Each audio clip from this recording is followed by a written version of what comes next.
Radhe Radhe friends, welcome back to my channel Bhakti with Meetu. आज हम सुनेंगे रविवार व्रत कथा। रविवार का व्रत करने से व्यक्ति को मान सम्मान की प्राप्ति होती है। आइए अब सुनते हैं रविवार व्रत कथा, जिसमें बताया गया है कि एक बुढ़िया माई को रविवार का व्रत करने से श्री हरि की कृपा से एक ऐसे गऊ प्राप्त हुई जो सोने का गोबर देती थी। उसके सभी कष्ट दूर हुए। सर्व कामनाओं की पूर्ति हेतु रविवार का व्रत श्रेष्ठ है। इस व्रत की विधि इस प्रकार है। प्रातः काल स्नान आदि से निवृत्त हो स्वच्छ वस्त्र धारण करें, शांत चित्त होकर परमात्मा का स्मरण करें। भोजन एक समय से अधिक नहीं करना चाहिए। भोजन तथा फलाहार सूर्य के प्रकाश रहते ही कर लेना उचित है। यदि निराहार रहने पर सूर्य छिप जाए तो दूसरे दिन सूर्य उदय हो जाने पर अर्घ्य देने के बाद ही भोजन करें। व्रत के अंत में व्रत कथा सुननी चाहिए। व्रत के दिन नमकीन तेल युक्त भोजन कदापि नहीं करना चाहिए। इस व्रत के करने से मान सम्मान बढ़ता है तथा शत्रुओं का क्षय होता है। आँख की पीड़ा के अतिरिक्त अन्य सभी पीड़ाएं दूर होती हैं।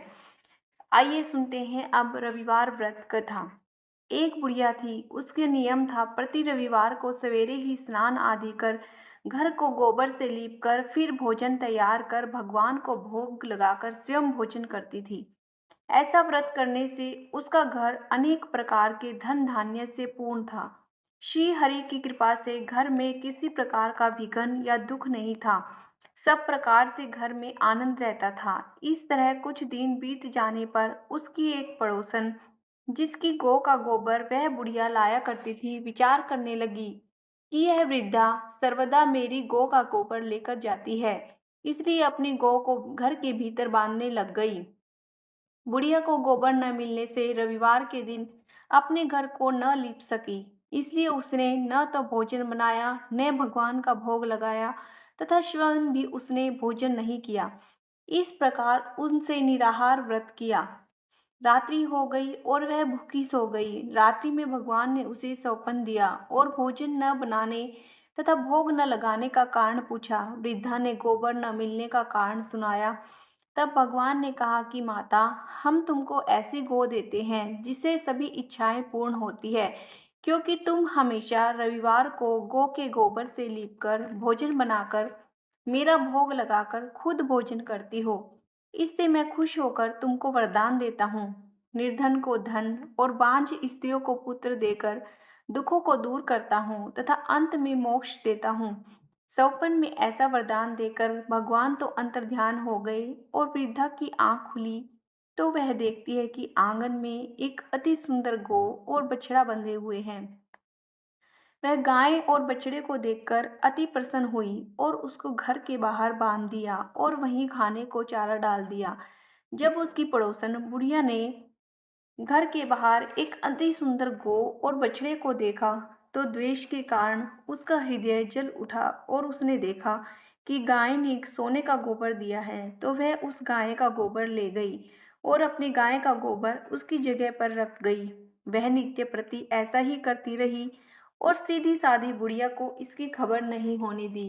तब सर्वव्यापी ईश्वर ने सोचा कि चालाक पड़ोसन के कर्म से बुढ़िया ठगी जा रही है, तो ईश्वर ने संध्या के समय अपनी माया से बड़े जोर से आंधी चला दी।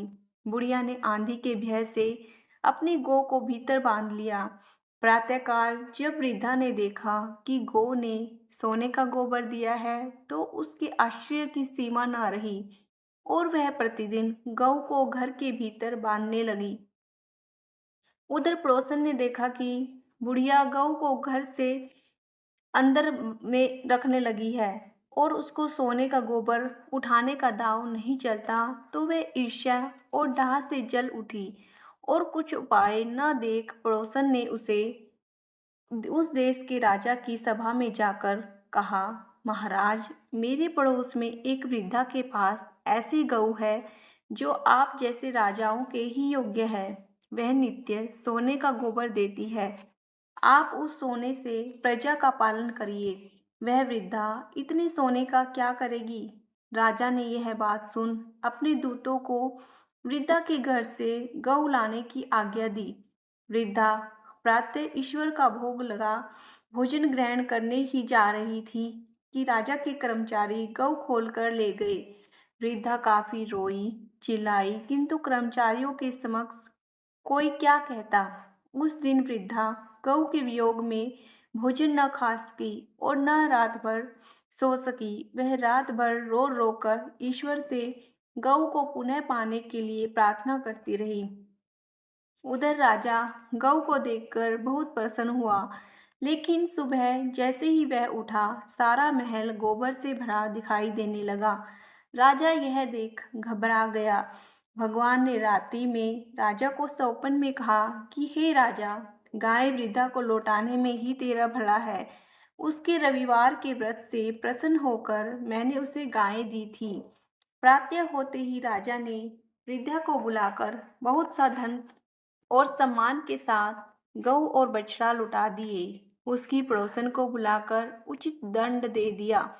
इतना करने से राजा के महल से गंदगी दूर हुई। उसी दिन से राजा ने नगरवासियों को आदेश दिया कि राज्य की तथा अपनी समस्त मनोकामनाओं की पूर्ति के लिए रविवार का व्रत रखा करो।